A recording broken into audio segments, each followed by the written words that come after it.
Welcome, everyone, and thank you, everybody here, for joining us today. Shout out to the Twitch audience. We are live now, and thank you to Carlos, Projectivity, and Jason for live streaming today's talk. This is the fourth MMC 22 Makers Talk panel, which features the creative and talented dev teams from the Metaverse Maker Competition sharing their work and process. Today, we're featuring work from two teams. First, we have Nordwick and Jackson from Team Hardlight. They're the team behind H&L Ironworks, which won Best Game World from a large team. And following them, we have Ikani and Yeyinde, who will talk about their Plex player. After each presentation, we'll invite both teams to the stage for a Q&A. You have a question. If you have a question, sorry about that, please set your audio to broadcast so that our live stream can hear your audio more clearly. I'm Tosca, aka Nanotopia, and let's begin with Nordwick and Jackson sharing their work, H&L Ironworks. Well, thank you. Hello, everyone, to our talk about H&L Ironworks. My name is Jackson, and yeah, let's start. For those of you who do not know what H&L Ironworks is, it's a smithing game where you can make your own custom sword, or you can smith it rather, and then customize it to your liking. So first, let me introduce to you the most awesome people who actually made this whole project a possibility, which is of course Nordwick over here, our team leader, myself of course, Nickel, Chris Blackpaw, Dark Sugar, Mahatma, Brodak, Ardis, Sarufi, and Banana9. A lot of our team are actually here present and watching, so thank you for listening. So how did we actually pull all of this off in the span of just a single month? Well, we started by planning as you usually should do. First off, Nordwick proposed to us the idea of making a smithing game. And then we just started brainstorming and things we wanted to implement actually. But as brainstorming sessions usually go, you have more ideas than you can usually actually implement. So we categorized them a little bit. So we first decided on what are our must-haves, like the core features that we actually want in the game, which is of course like we need a sword that you can smith, we need an anvil, we need a hammer, we need a forge. But we also had some features that we were like, we don't know if we have the time, so we kind of put them away for now and dealt with them later. Those were our maybes. And we also had some probably no time features like a gathering mechanic where you would have needed to gather some ingredients before you could actually start smithing your sword. But we needed to decide on what is actually doable and cut it down rather harshly to only a small subset of things that we actually made in the end. And to keep track of all of this, we actually made a Trello board, which is a kind of a web app where everyone can collaborate and create some little nodes and attach them to people and put them into lanes like what is currently being done, what is planned, and what is already finished, and so on. And after we kind of got our rough ideas done, we started splitting up the work between people. And we not just like handed out the tasks or something, like people have their own interests, and some people wanted to do some things that they didn't do before, like Nordwick, for example, usually does a lot of logics work in Neos, but he wanted to do a bit more 3D modeling, so he made actually a lot of the 3D models in our game. And after planning comes the fun part, as we usually call it work in our team, because you just need to get stuff done. But how did we do that? Well, everyone just worked when they had time, because like all of us like had jobs or are at university and just have other chores to do all around. So a lot of us just worked in the afternoon after work and spent a lot of the free time actually getting this project together. We also tried to work mostly in a news session, although we also like hung out on Discord here and there to communicate. And we did a lot of stuff directly in Neos and also in public.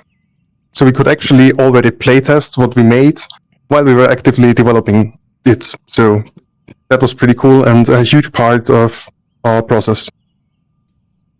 We also did frequent progress meetings. So while we were working, like sometimes we were like, well, what needs to be done? So we kind of gathered most of the people that were currently present and said together, like, this needs to be done and this is already finished. And hey, can you do this and that? So like kind of a daily stand-up thingy.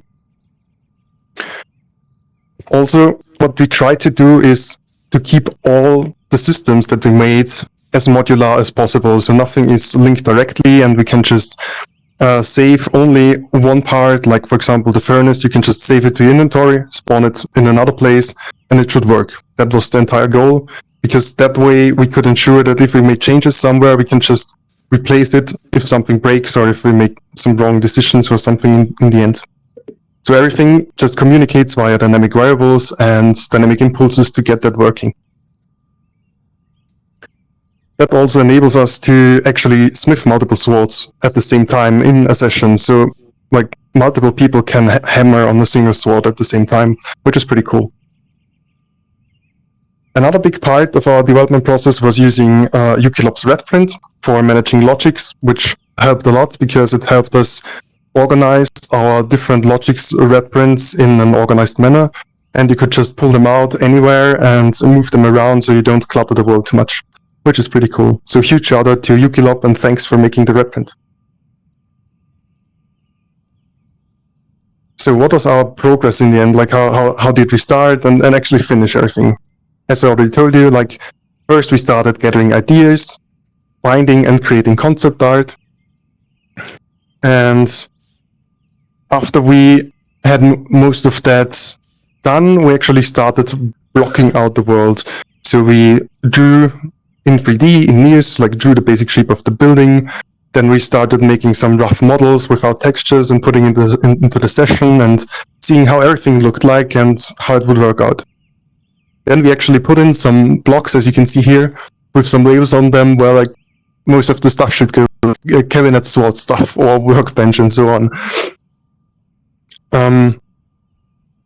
Also, what we started out pretty early was creating the sword template, because the sword, of course, is the main ingredient in the whole game. So this, for example, was one of the first templates that we actually created. And in the end, we made it so that you can just replace the mesh and it would work with all of them. So we have one template for the sword, replace the mesh, and then you can smith it. And after the sword template was in a usable state, then we could actually start implementing all the other systems, because they, of course, depended on the sword to actually work. And as I already said, we did playtesting all the way. Like nearly from day zero, we kept the session public. People were joining in, and we were just asking them, hey, we're making a smithing game. Do you want to try out how to smith a sword? Even though most of it wasn't finished yet, we just gave them a raw sword and like, yeah, try if you can hit it on the anvil and if it works and if it feels all right. And the cool part about that is that you can just make adjustments on the fly. So like people are there and they're like, nah, this kind of feels a bit wonky, and then you just open a red print, change some values, and then you can try it again and give your feedback on that. So also a shout out here to all the people who actually joined us and playtested, because like without you, this wouldn't have been possible. And in the end, we of course needed to put everything together. We had all the Swiss systems working independently of each other. So we put them in the world, tried everything out, and smoothed every rough edge that we could find in the last week, and polished the whole world. So now that I've bored you to no end probably, let's get a bit more moving. And how does it work actually? Because we're Neos, we can just do this live. First off, we want to show you a short video, because like Henry, our dragon, doesn't want to move. So we kinda had to make a video of him smelting our iron. Let's start. So first off, when you go into the smithy, you just need to decide on which blade you actually want to create. This is also where the modularity comes into place, because all of those molds contain the actual meshes that you then get on the sword template. After that, you need to decide on an ingot color that you put on top of the furnace. And Henry is always hungry, so you need to give him some cookies so he actually works for you. After you fed him enough, then he starts smelting your iron. Also have some cookies here.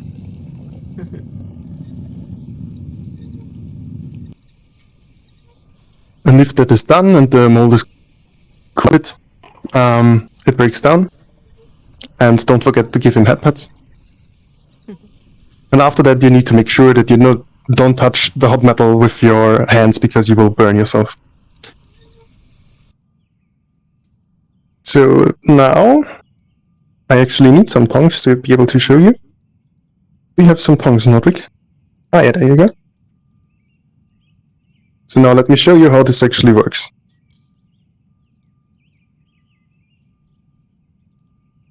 First off, after you smelted ingot into your actual raw sword, you need to put it into a furnace to actually heat it up again. Then you can pull this crank, which internally heats up the furnace, and then it takes a while longer till the actual blade starts to heat up. So this should take a few seconds, and when it starts to glow bright yellow, then it is hot enough to actually smith. Now I need the hammer. Nope, wrong. Thank you. Then you need to go to the anvil and you can just hammer it. Also, cool thing about that is that the sword actually detects if it's on the anvil. So if I just put it over here and try to hit it, it just does not work at all. We actually need to keep hitting it on the anvil. And you can see that it gets longer and the shapes will gradually start to expand till it reaches its desired form. But that will probably take a while too long, so I'll just continue on. So after you smithed your sword to the desired shape, you actually need to quench it, so it's hardened. For that, you actually need to heat it up once more. Let's do that real quick.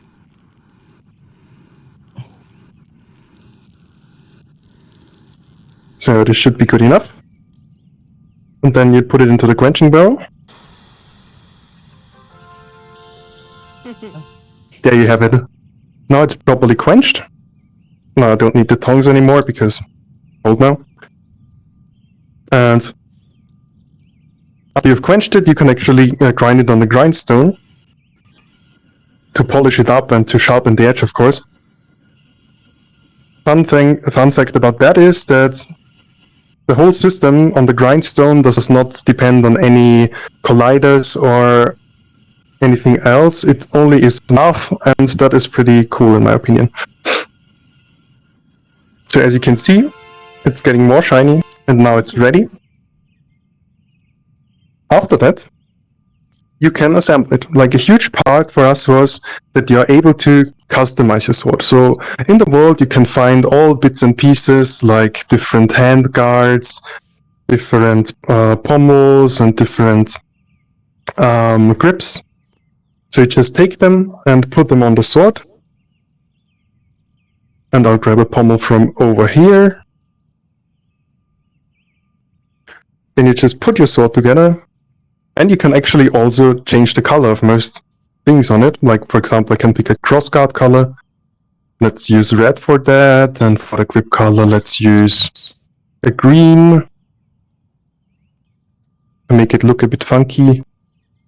The pommel color could be black, for example. Black and red is always a good combination. And after you finish that, you can still change parts if you desire. But after you're actually done, you just grab the glue, because that's how it works. And you just put it over the sword. And there you have it. The finished sword.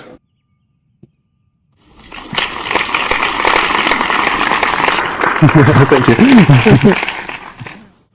And after you're done smithing your sword and finishing up, you can actually test it on our little test dummy here. So if you hit it, I don't know if you can see it, but it like spawns those numbers, which are actually the damage you're doing to the dummy.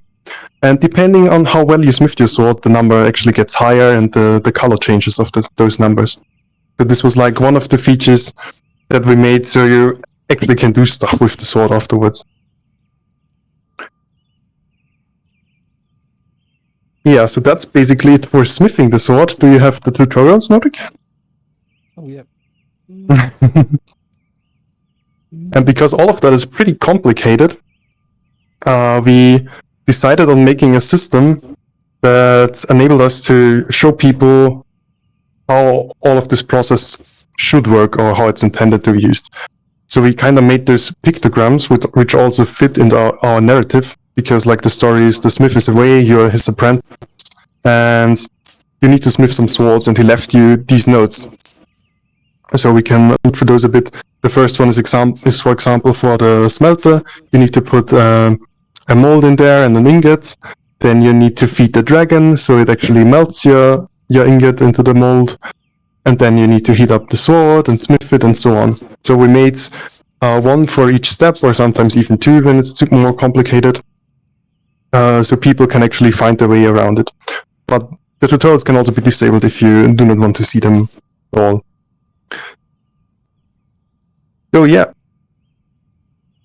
that is basically all of us, I guess. So thank you for your attention.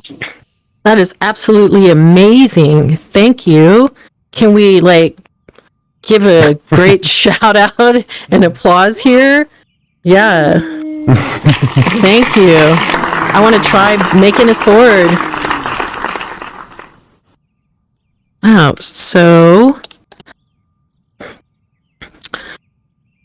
Also, thank you. Yeah. Did you have something else you wanted to say? Oh, so I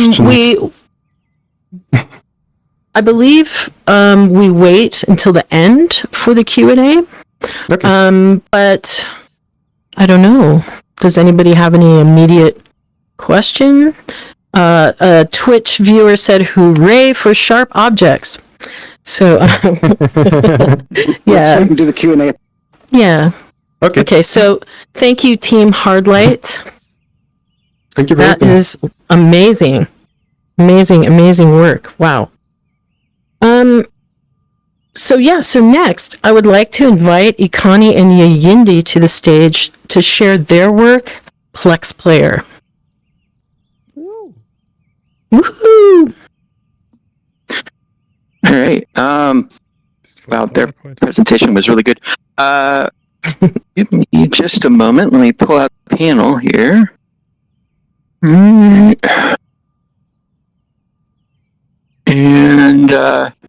ta-da!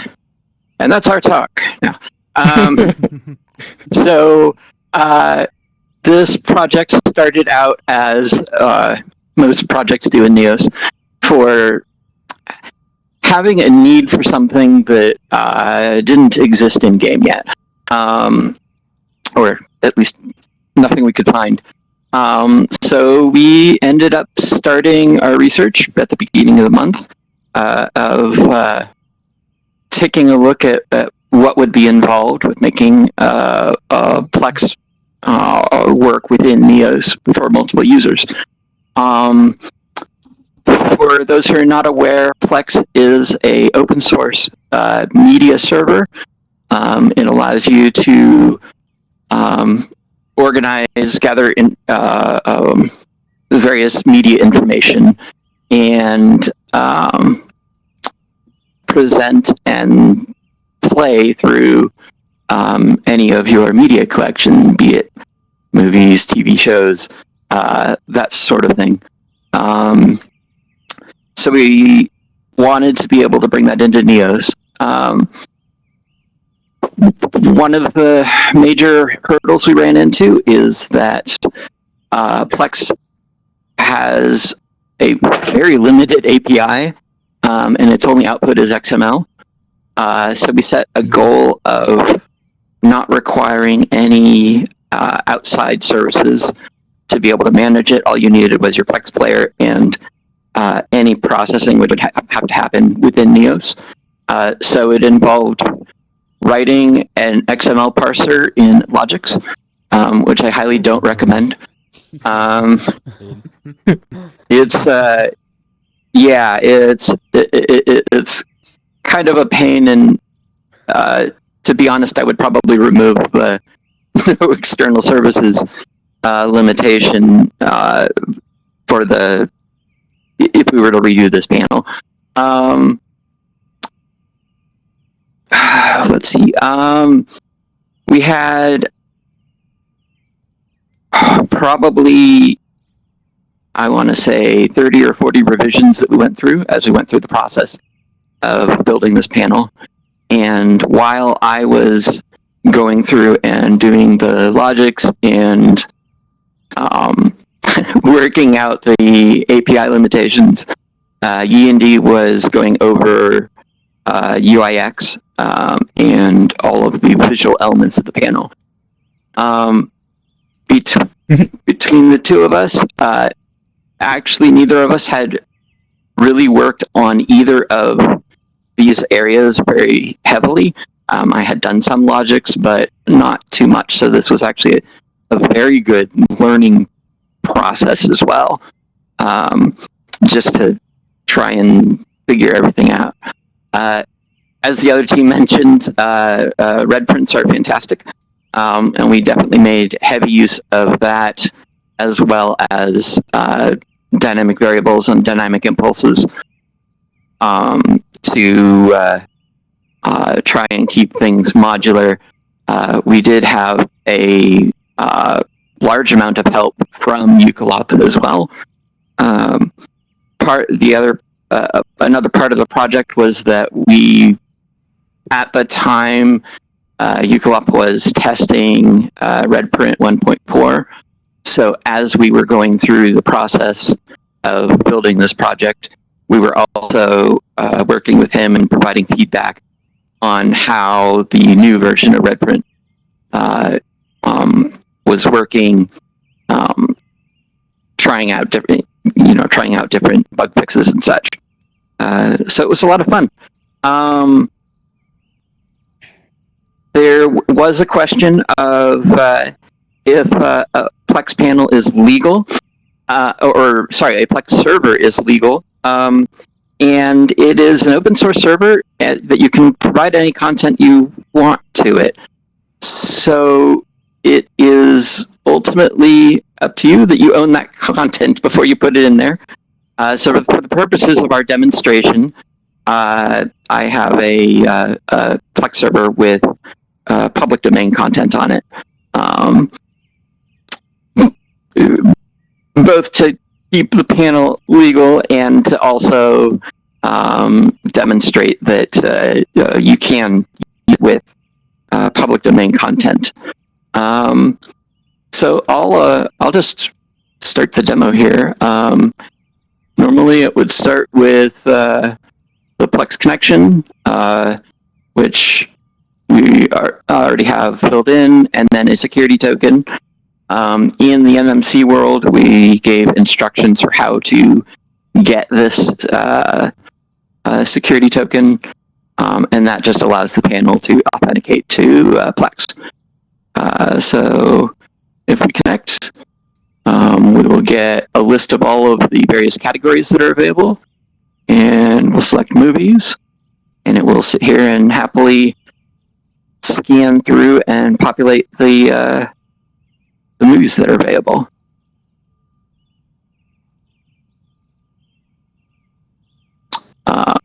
So you end up with various thumbnails. I went for the Blender movies, as those are all open source. They're all fantastic. I'll pick one at random here. And Plex allows you to pull content rating, tags, duration, director, actors, all that information, and then gives you several play options. Normally there would be a big piece of art right here, but yep, the Plex server doesn't seem to want to give that right now. Yeah, it's curse of there's still a few demonstrations. bugs in it, of course. Yeah, so and then I can go. Oh, this is going to be the one that breaks, of course. like I said, there's still a few bugs, but I'm just waiting for it to time out here. Try that again. All right, so for TV shows, I just grabbed a couple of YouTube series that I enjoy. And I'll actually, you can go into the different series they have. And I'll hit play on this briefly. Just so you can see the player. Yeyinde did a fantastic job on the... Yeyinde did a fantastic job on the panel. I'm going to pause it here. The volume control is local per user. All of the seek and everything works just fine. And we've actually had very little audio desync, which is kind of a common thing with longer videos in Neos. So that's actually worked really well. And then, of course, the third category is music, which we loaded it with a bunch of public domain, and it's not going to load again, of course. More bugs to fix out. Yeah. Try it again. Come on, load. There you go. Oh yeah, now it's going to not display the spinner, of course. But you can pick any music here. This is just going to... It'll give us a sort of a playlist view of all the tracks in an album. I totally picked this at random, so... Yeah.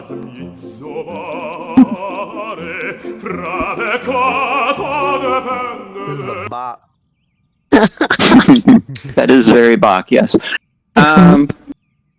So yeah, that's essentially the panel. Did you want to talk about anything else on the...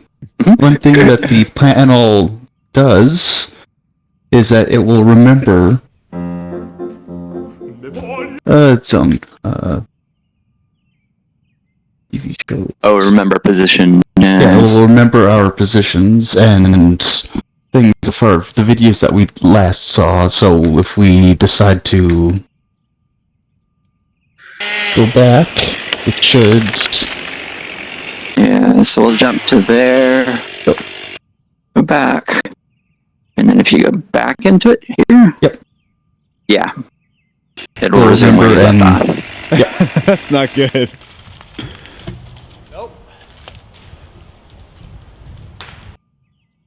Cool.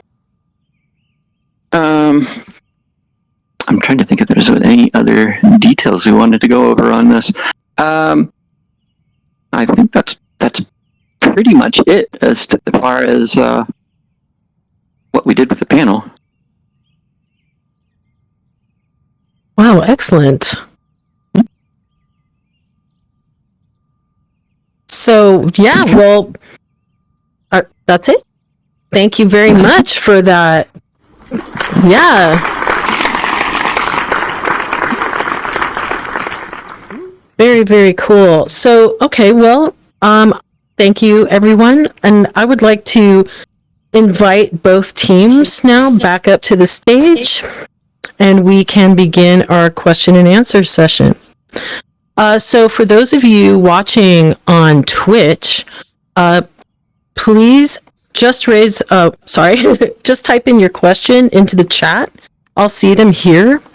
And for the people in the audience, if any questions, please raise your paw, wing, or tentacle, and I can call on you. So yeah. Thank you. Okay. Yes. In the blue in front. Guys, do you have a picture of the spaghetti code that had to go into this player? I would love to see that, but I don't think you can erase it because we would probably crash. Oh, okay. So, I don't believe we have any existing photos of it. I am very tempted to, that was actually one of the things I was thinking about doing, and yeah, it's about 1,000 nodes of logics across Yep. 7 I imagine. red print panels. Yeah. Just ask them to book going Yeah. podcast. Yeah. Excuse me just for a second. So anyone asking questions here in the audience, please put your mic in broadcast mode so everyone can hear and people can hear in the Twitch. Should I repeat? Yes, please. Is it this one? Yeah. Okay, so guys, do you have any picture of the spaghetti code that got into the player? Because I cannot imagine the amount of it, because it must have been humongous. Unfortunately, we don't. No problem. Yeah, unfortunately, we don't have any photos. I am happy to get photos to anyone who wishes after the presentation, though. And the player itself is open source. So if you go to our MMC world, you can save a copy of the player, and you are more than welcome to use red print to unpack the logics, and yes, please go over it, critique it, whatever you like. We assume It's no pretty much black magic to me. liability. We assume no That's fantastic. liability for any headaches or brain damage that you may get from it. It's a mess. Okay, interesting. So any other questions coming from the audience for the Plex player or the HNL Ironworks? Speak up, Maroon. Maybe just speak up, Maroon. She can't. She doesn't know. Go into broadcast. Oh yeah, please go into broadcast mode. Yes. Hi, Maroon. I have a question about about the Plex thing. So is it kind of like the old days on Roku with Plex Warflix? Is it kind of like that? Unfortunately, I never actually made use of anything on the Roku side of things, so I'm not entirely positive, but probably yes. There used to be a fan made kind of how do I like a custom made before Plex was on Roku. People just made their own version. Yes, I would definitely describe this as basically a fan-made viewer for Plex servers.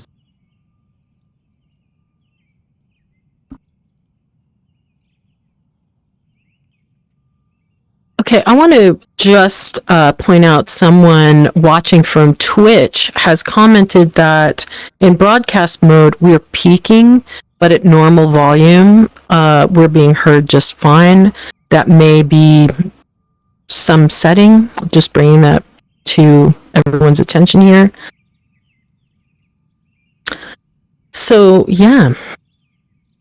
Any more questions?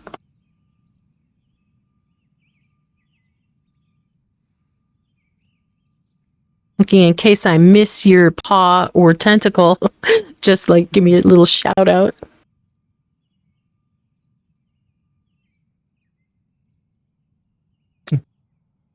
Okay, well, I guess that might conclude for the Q&A for today. So thanks for coming, everyone. And I want to thank the Twitch viewers for tuning in and letting us know about the volume there. And thank you definitely to the panelists, Nordwick, Jackson, Ikani, and Yeyinde. Amazing work. Like, just so cool. Very cool and very helpful, like the Plex player, and I'm definitely going to go check out and make my own sword for sure. That is brilliant, just amazing. Yeah, I think you're not the only one there. Yeah, that's just, it's stellar. Like, just that interactivity, yeah. And thank you to Carlos, Projectivity, and Jason for streaming today's event. And everyone make sure, like, keep an eye on the Neos Edu channel in the Neos Discord for announcements of our next Neos Educators event. Thank you. Woo. Yeah. Oh, Have a cookies. cookie. Thank you. I will. Chocolate chip. Thanks so much.